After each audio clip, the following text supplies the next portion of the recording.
All right, here it is.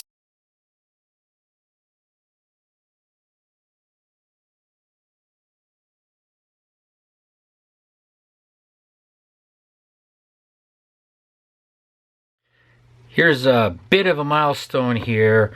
This is the 200th Zachary guitar that I've made in my life. Number 200 right here. Number 200. And what I'm particularly proud of is I did it all with my hands and my ingenuity. Remember that? Have you ever done anything of the sort yourself? Anything? Have you ever screwed in a light bulb and was really proud that you could do that? You felt pride in how you screwed that light bulb in? Well, it's that sort of thing. If you have ever screwed in a light bulb, you should be able to comprehend what I'm trying to convey here. Those that know and have the talent can create. Those that have no talent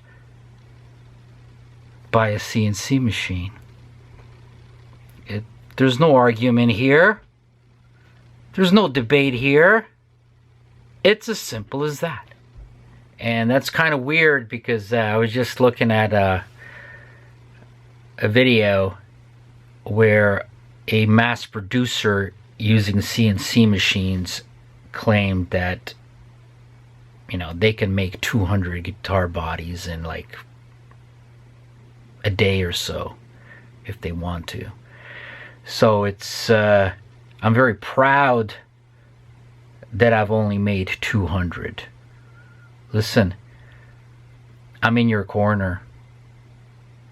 I'm on the side of humanity, not on the side of artificial intelligence or robotics or the annihilation of human ability, talent, craftsmanship, and the human touch. And I hope that you're in that corner yourself. I mean, just think of what you're doing. You're defending your own existence, nothing less. Here it is. It's a semi-hollow, Thinline Tele. My take on the Tele. And you got to understand, with everything I do, it must be organic, must be as simple as possible. And it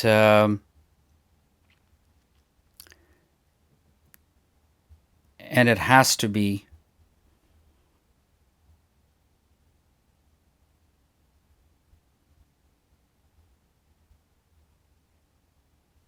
great to the feel,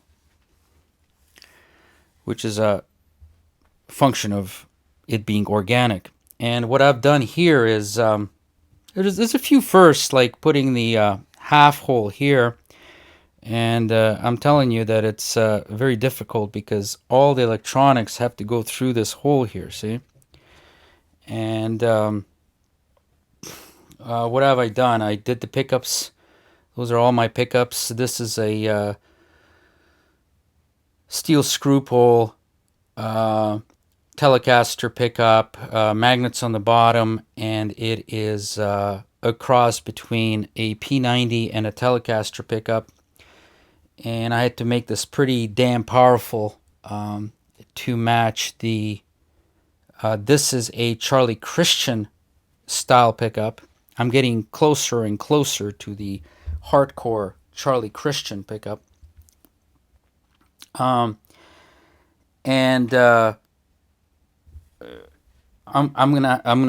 showing you some pictures of the pickup itself and how it was constructed. But getting back to the guitar, if you notice,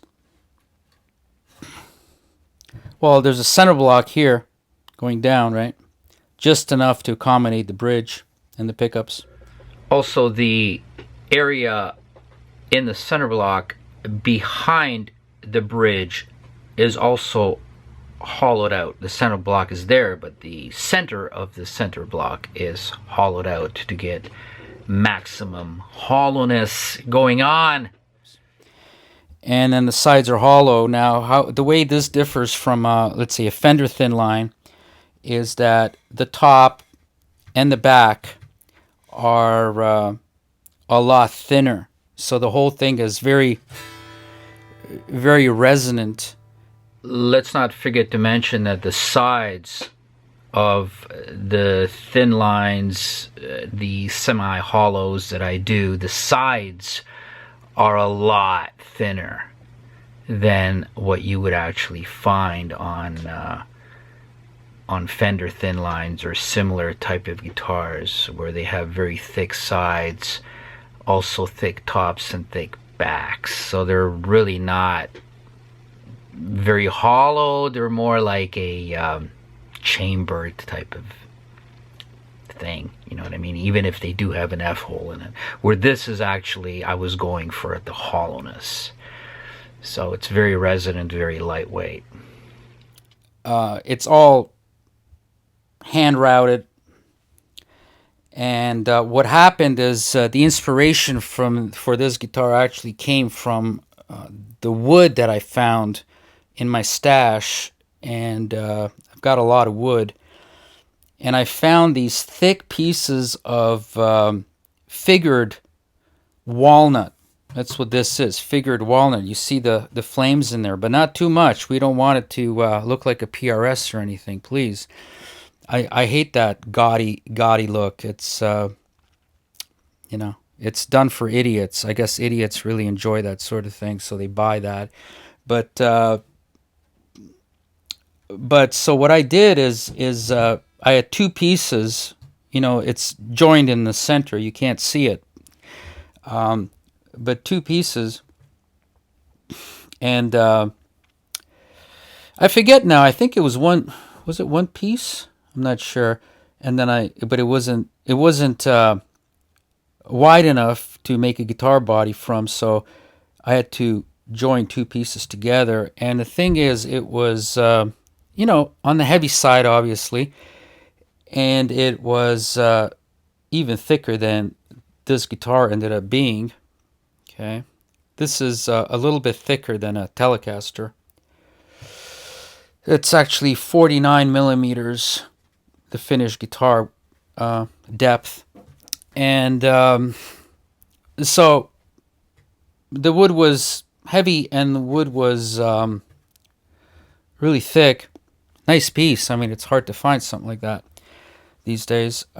So I figured, well, this has got to be either a hollow or a semi-hollow guitar, and it'll be really nice. I mean, the weight will be managed, and it'll be super resonant, and it's a really nice piece of wood, as you could see, and it's got only an oil finish on it, and that's it, and that's why it's you know, sensual when you touch it.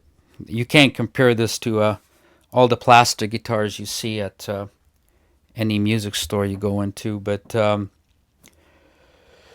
so I figured, well, what top am I going to put on this?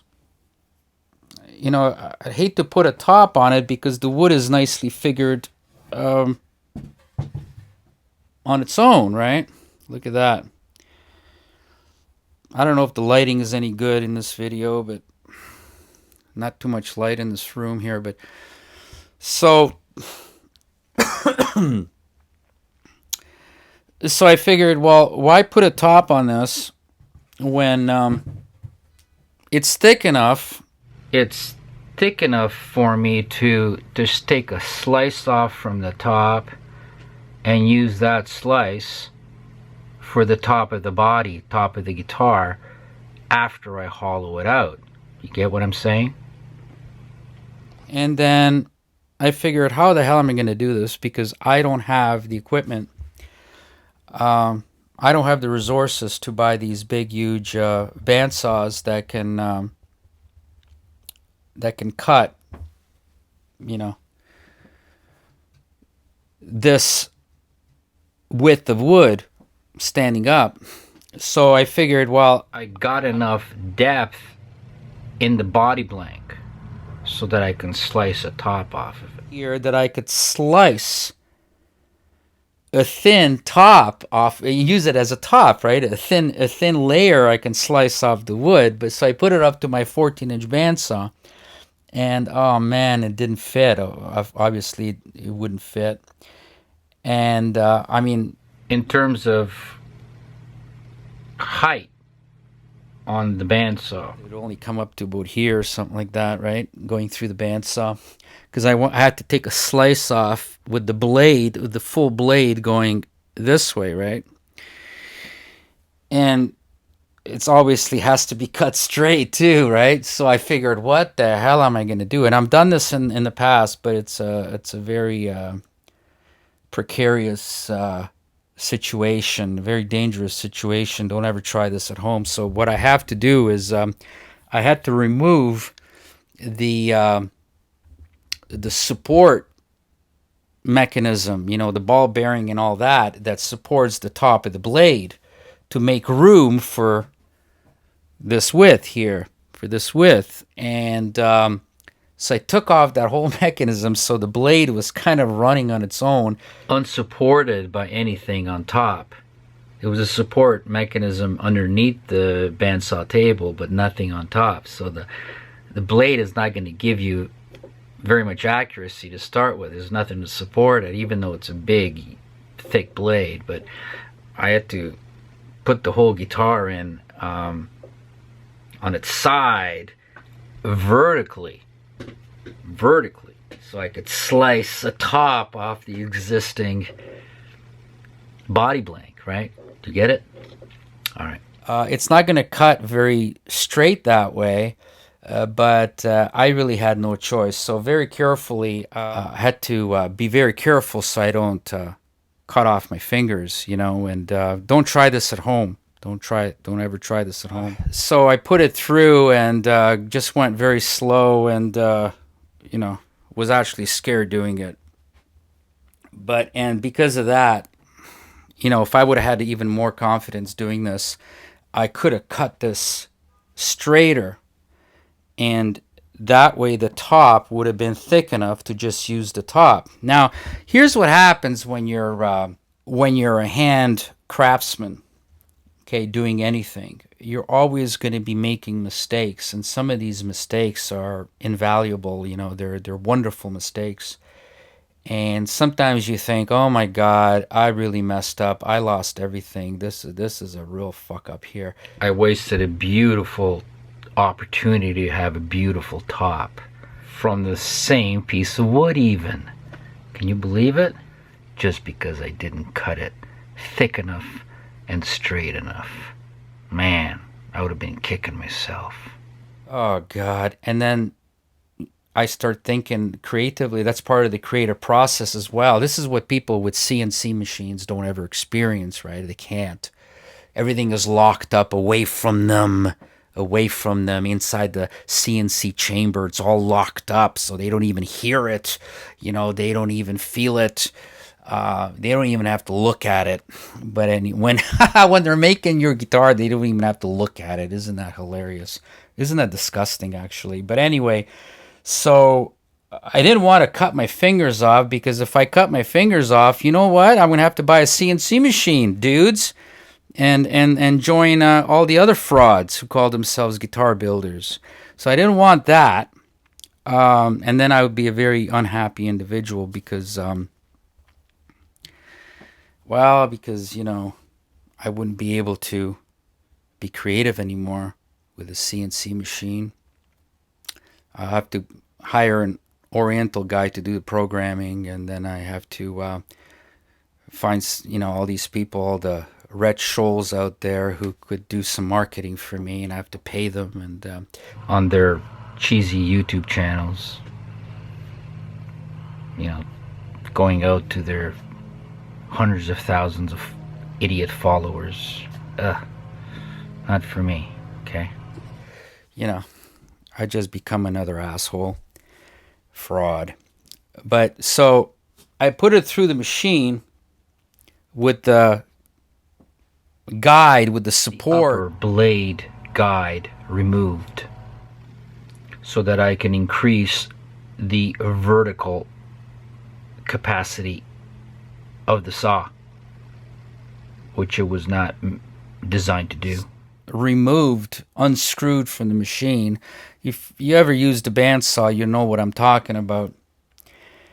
And I went very slowly, and because I was afraid of what I was doing, I didn't cut this top very straight. And I said, shit, I lost a beautiful top. I lost the beauty. Everything was, because you understand that 2 pieces of wood was already glued together, and the top was already, is still part of the whole wood, right? And the wood was thicker.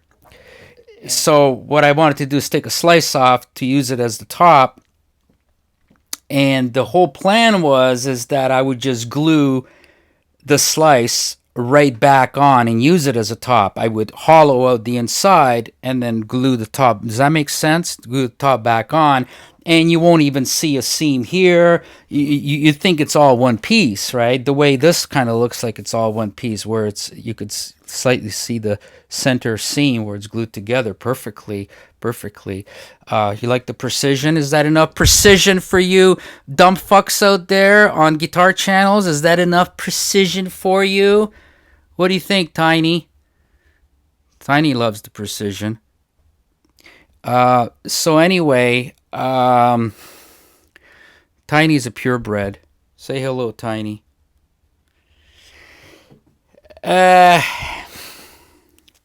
So she just came up to take a look at what the commotion is all about up here on this table.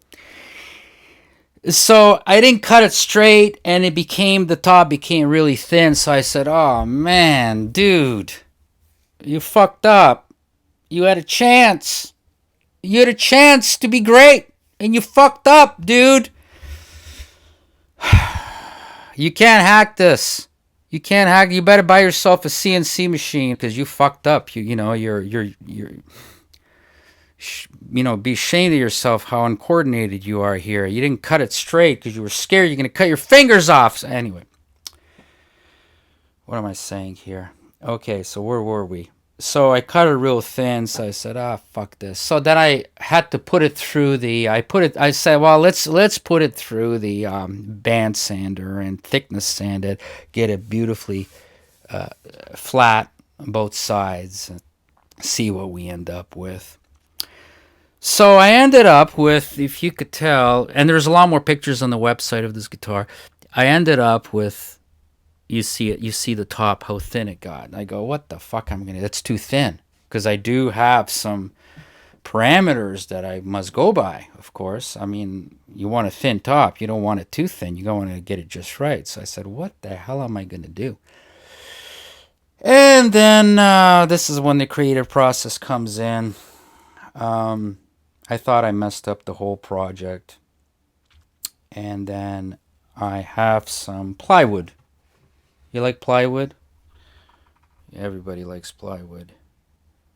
You like plywood in a handmade guitar? Well, this is not the plywood they use to build houses with. Okay, this is not Home Depot plywood here.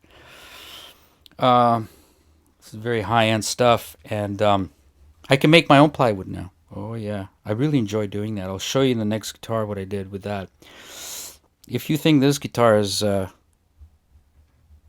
amazing, wait till you see the next one.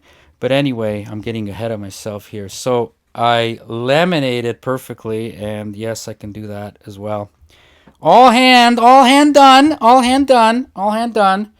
No technology here, my friends. No technology. Technology is only for dummies. Dummies and technology, they love each other, and they don't know what to do without each other. Technology and dummies.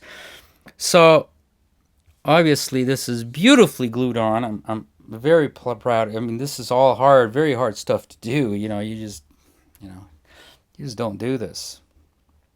Gotta know what you're doing. So, laminated this right on there, and my God, I got my thickness, I got my top.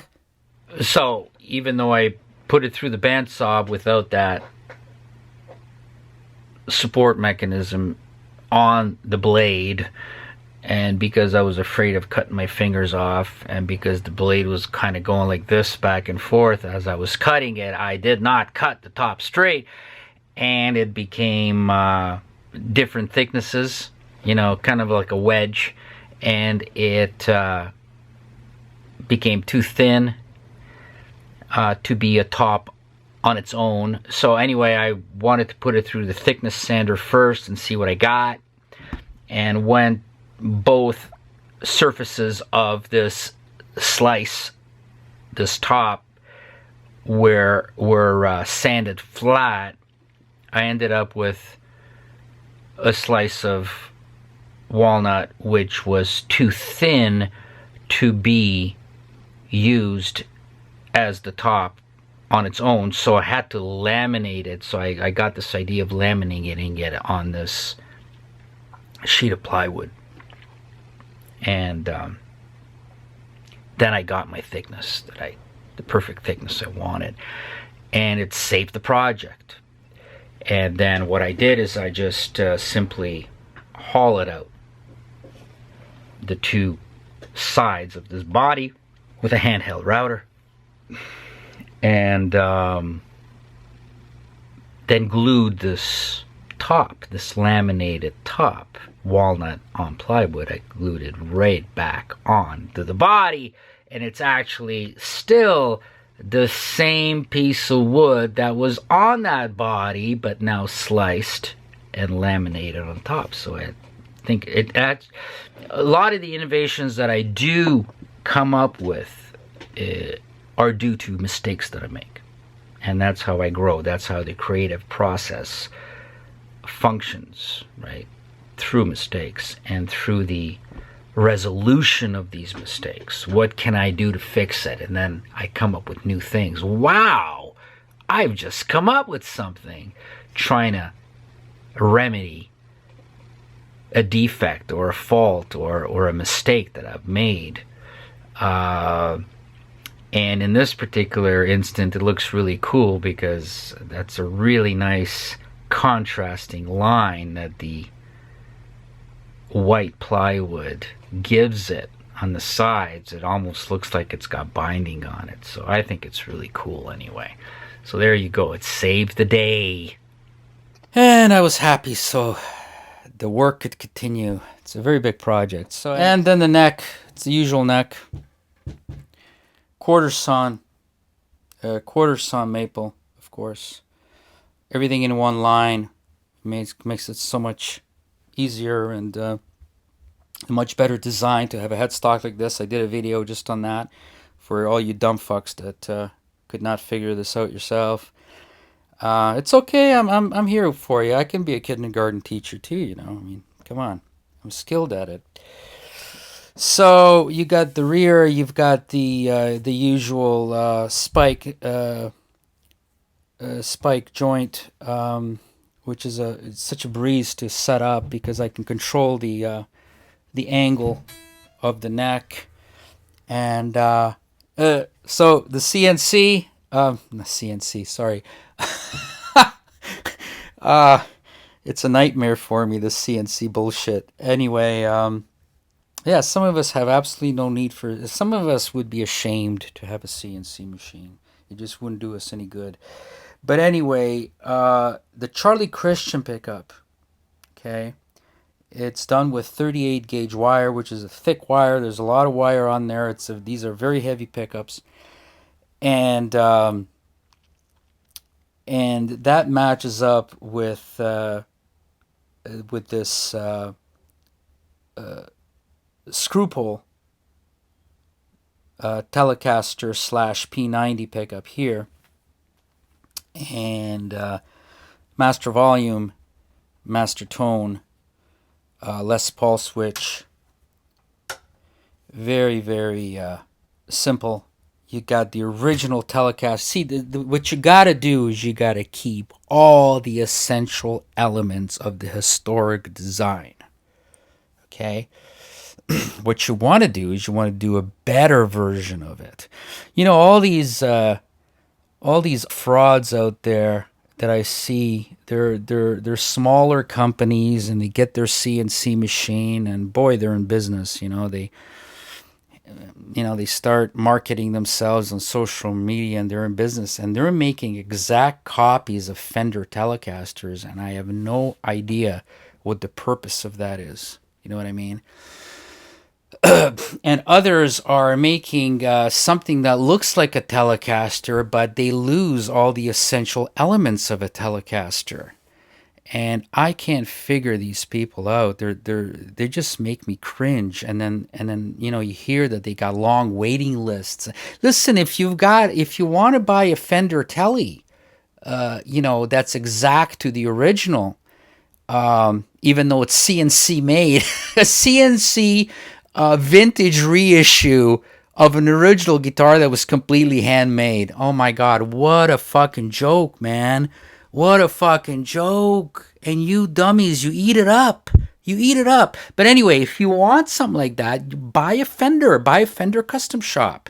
You don't go to these frauds with their CNC machines, and they're giving you bastardized versions of the original design, and that's not what I do. I want to keep the exact elements that are essential to this guitar.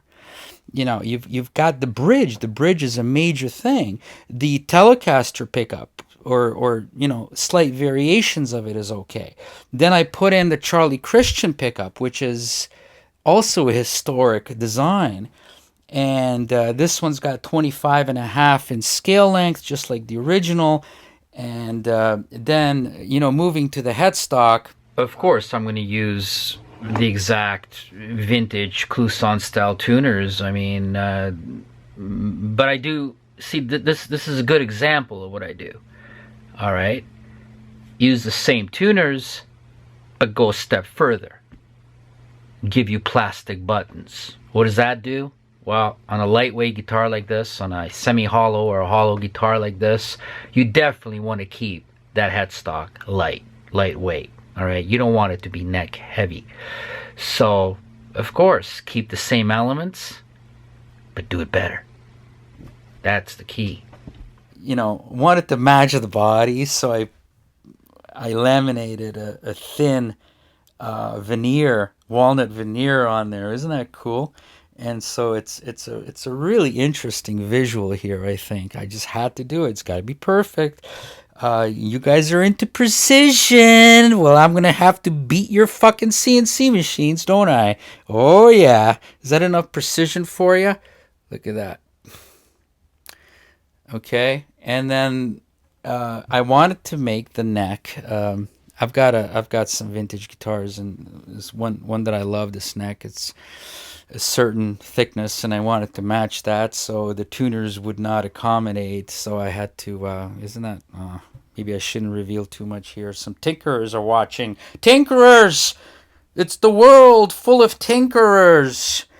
Anyway, I recessed the tuners to make them perfect. See, in height, and they're locking tuners. So. Stainless steel frets.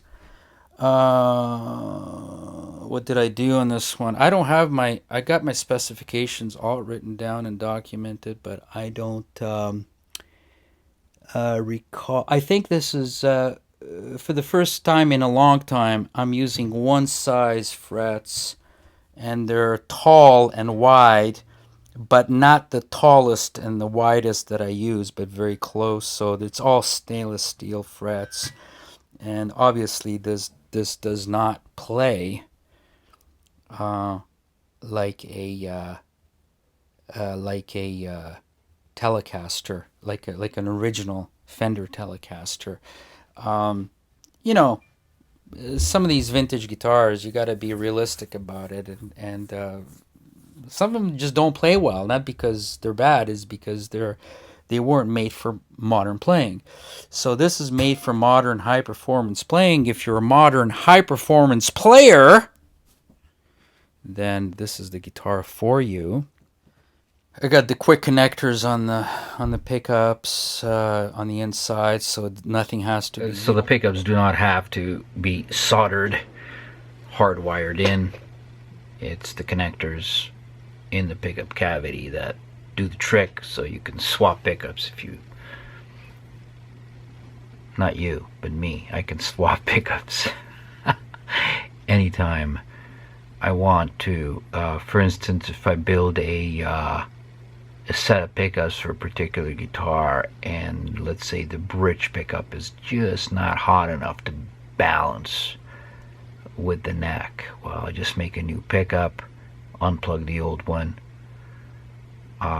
and plug in the new one. So it's pretty brilliant stuff. Understand?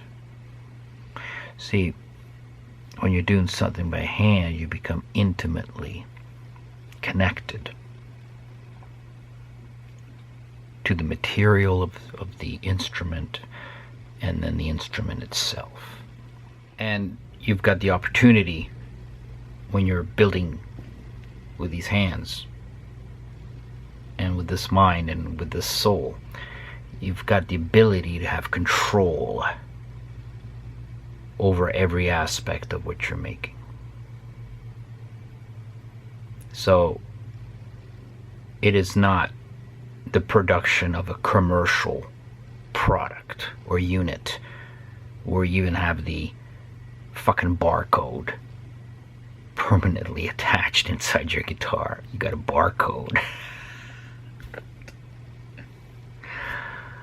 Oh man, gross shit, gross degenerate crap, man. And then it's got plastic paint over it. Really degenerate shit. Yeah, it's sad what the world has come to. Frauds using CNC. They don't actually even want to do that. They have no interest. It's really not their thing. You see these business owners with CNC machines who are guitar building superstars. What a fucking joke that is. You pieces of garbage, you. The icons of guitar building and the idiots who actually promulgate that lie.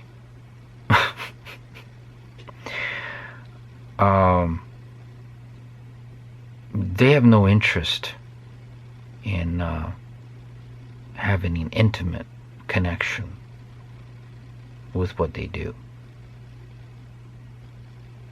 And that's why I have no respect for them. Zero. They're basically untalented tinkerers who put together $150,000 or took a loan out and bought a CNC machine. That's all they are, is tinkerers. At best. Has to be. You don't want to get in here. You don't want to get in there. No, you don't. It's brutal to get the electronics in there. What else can I tell you? Everything is nickel. I don't mix nickel with chrome. That's a sign of a tinkerer or somebody who is not a perfectionist. If you don't have OCD, you've got no business building instruments. So look at the neck joint without a CNC. Look at that. Can I get in here? Look at that. Is that enough fucking precision for you morons? Is that enough fucking precision for you? Is that enough? Is that enough? Is that enough? See? Look at that. Look at that. Look at that. Take your fucking CNC machine and stick it up Dennis Fano's ass. How's that? Is that politically correct enough for you? Look at that. Look at that. Look at that. Look at that. Look at that. Look at that. All handmade. All handmade. Every operation hand directed, hand controlled, hand directed. That's it. That's it.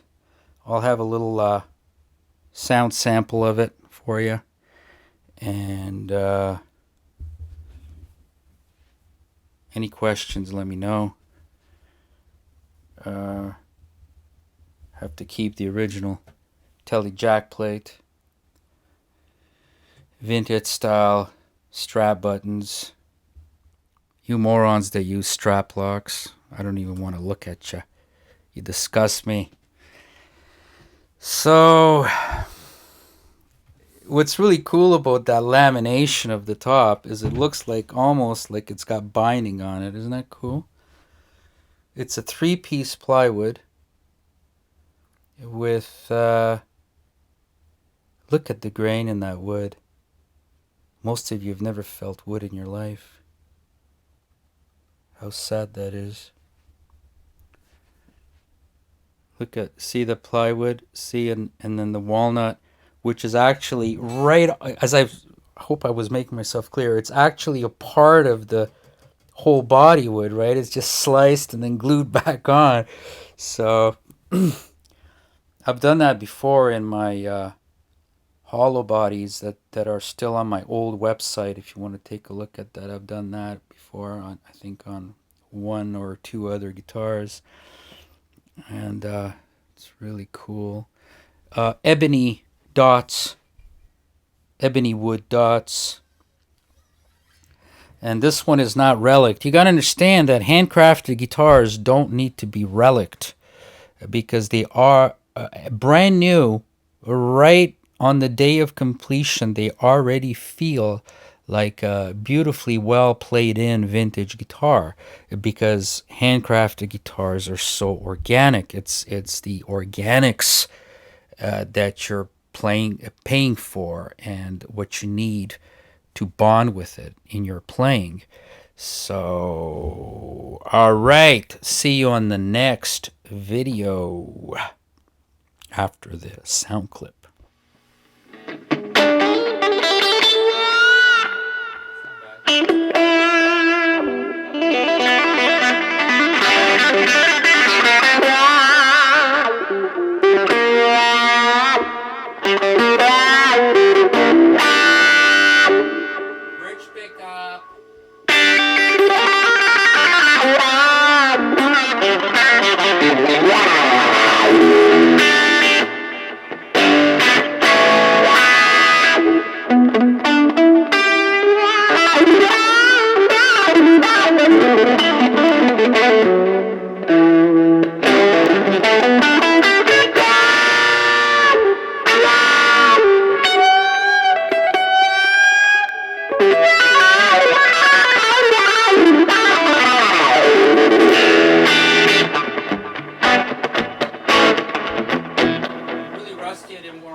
Pickup, which is a cross between a P90 and a Telecaster pickup.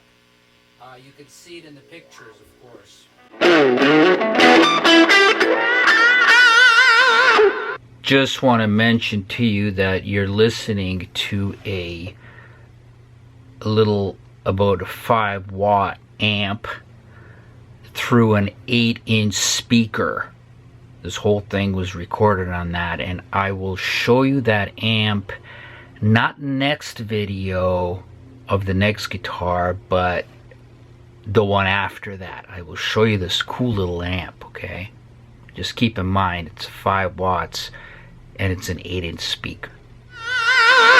Both pickups built by me.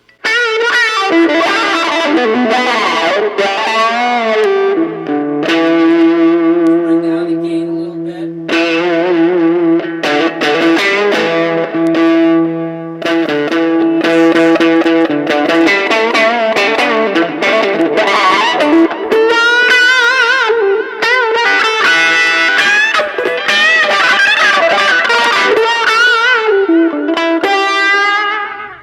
hey, I figure I might as well show all you curious, interested, highly technical individuals out there what it takes to completely fabricate a pickup. All right. So as you could see, I had to make everything here. I had to make the bobbin because the bobbin has to be big enough, tall enough to accommodate the 38 gauge wire, which is a thick wire. I keep telling you that you can't use regular 42 gauge because I couldn't get enough winding on there. I can, but it'll be a weak pickup. If, like, for instance, if I was to use a P90 bobbin, I could get a low power pickup, and you know, I did that on the previous ZT Telecaster that I did, and worked out fine if you're going to go for that low power concept on that guitar. But this one wanted to get more volume on there, so I had to construct the whole bobbin. And if you notice, I had to make the centerpiece all precision, all drilled by me, and then glued on to the flat work, top and bottom, again all made by me. I decided to use that perloid, kind of cool, you know, gives it that cheesy look. So you see the top of the pickup partially constructed there, and also screws holding the centerpiece of the bobbin. And here it's all wound, see? It's all wound. And even though even this is not a very powerful pickup, I'm kind of closing in on the maximum of wire that I could put on there, see? So next picture. Now what you see here is copper foil over the winding, and you see that I have shielded the winding to cut down on noise. Pretty cool, huh? Yeah. And then when that's all done, we move on and we see another angle of it. See, there's the coil with the copper foil shielding, all ground, 3 leads coming out of it. And then we see another picture from the bottom. You notice that the pull screws are not installed, and importantly, the magnets are not yet installed. And then now we see that the everything is taped up really nice. And then now we see that the magnets are installed and the pull screws are installed. Now the original Charlie Christian pickup had a steel rail all through the center of it, and it was ground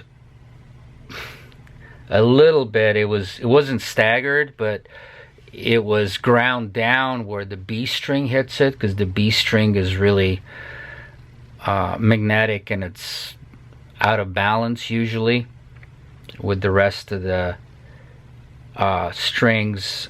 And especially in those days, they would use 4 wound strings instead of 3 wound strings, and wound strings are not that magnetic usually, especially the thin ones. So they had to compensate. They just compensated for that by grinding the rail, steel rail. But this is a better method because you can get your own. I can get my own proper and custom stagger with the screws. And then here we see the bottom of it. You see the pickup is actually done here. You see the 2 mounting screws sticking out, just like on a P90. And then you see the 2 magnets installed. Magnets are magnetized. they're installed, and then my famous mini connector is glued on, and it's ready for action. And here you see the finished pickup from the top. It's not as shiny, in case you're wondering, because it still has the protective plastic film over the perloid, and so I don't scratch it up. And here you see a final picture here of the bottom of it, and you see the coil all wrapped up nice, and it's ready to be mounted in the guitar. So there you go. That's a completely handmade pickup. What do you think of that? What do you think of that? All the elements had to be constructed by me, designed, measured, drilled,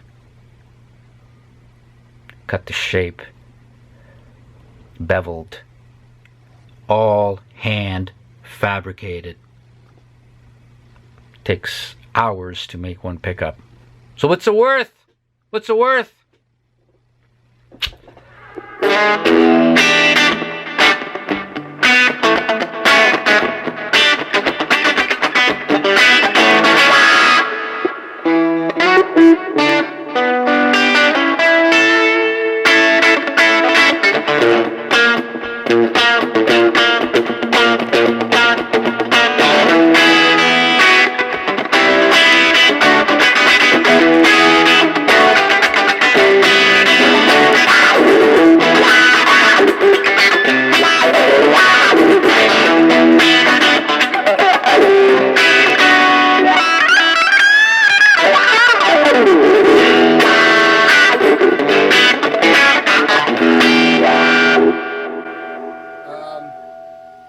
And then we have the Charlie Christian pickup in the neck position, and that was completely fabricated by me. Every part of it was fabricated by me. Well, more or less.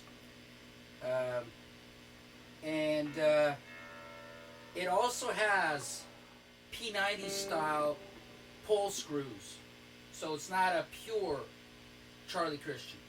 But what makes it a Charlie Christian is that it's got 38 gauge wire. The coil is 38 gauge, which is a thick wire, and that was the original Charlie Christian size of wire that they used in the late 30s.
end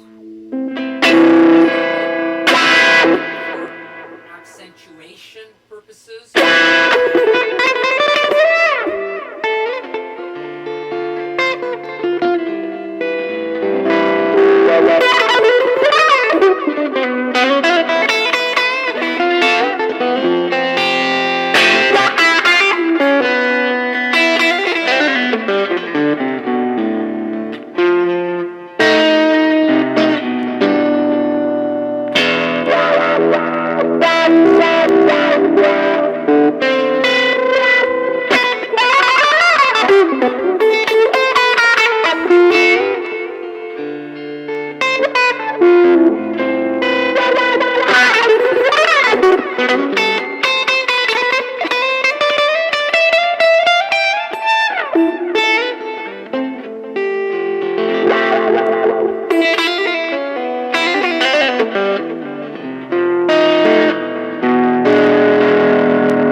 Anyway, my playing's really bad right now.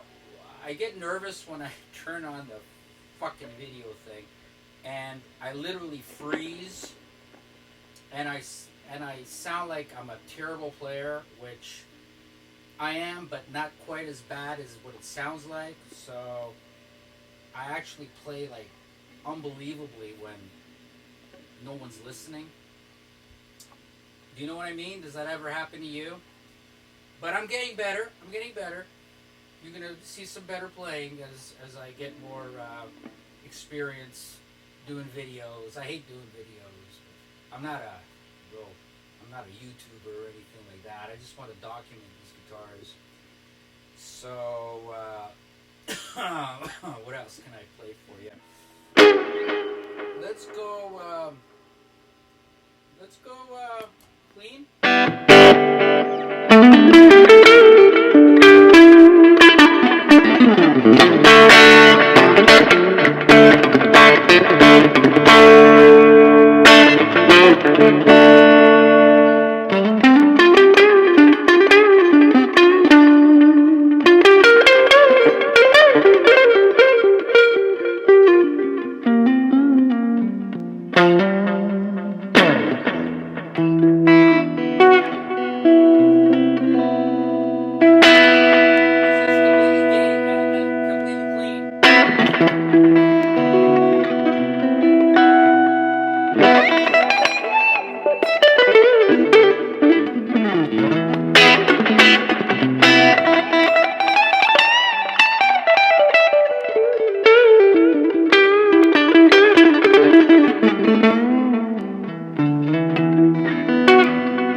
All right, there you go.